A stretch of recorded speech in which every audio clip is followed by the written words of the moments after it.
you mentioned earlier that you had this Leslie Newbigin-inspired perspective of the idea that you weren't an optimist or a pessimist, but hopeful because of your belief that Jesus has been raised from the dead. And this person was saying, essentially, that can be somewhat triumphalist. How do you think the future is shaped by the fact that Jesus died?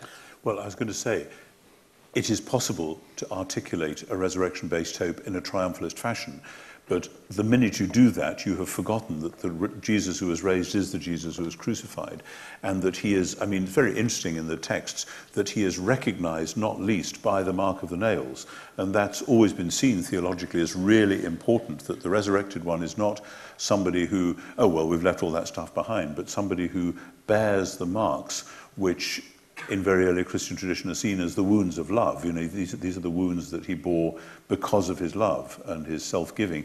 So, in a sense, it can be, I'm not sure the questioner is, but it can be a cheap shot just to say, Christian triumphalism, because of course there is such a thing as Christian triumphalism. There's a thing of triumphalism in every possible walk of life, and Christians are not exempt from that temptation. But if it is true that Jesus is raised from the dead, it isn't Christian triumphalism, it's kind of cosmic celebration in which Christians are simply bearing witness to something that's happened and therefore called to a tough vocation to be witnesses for that. And there are people bearing witness to the resurrection today who are facing death, in some cases certain death, at the hands of Islamic militants and so on in North Africa. So saying, I believe that Jesus is raised from the dead and therefore a new world has been born, may in some parts of the world at some times of history be a very quick passport to a very early death.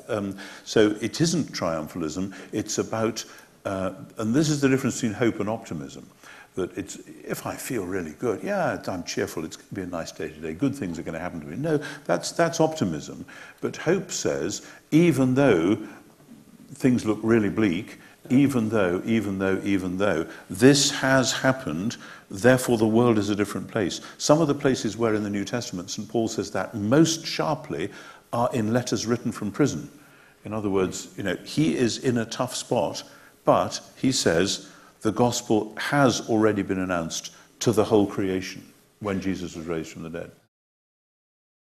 For more information about the Veritas Forum, including additional recordings and a calendar of upcoming events, please visit our website at veritas.org.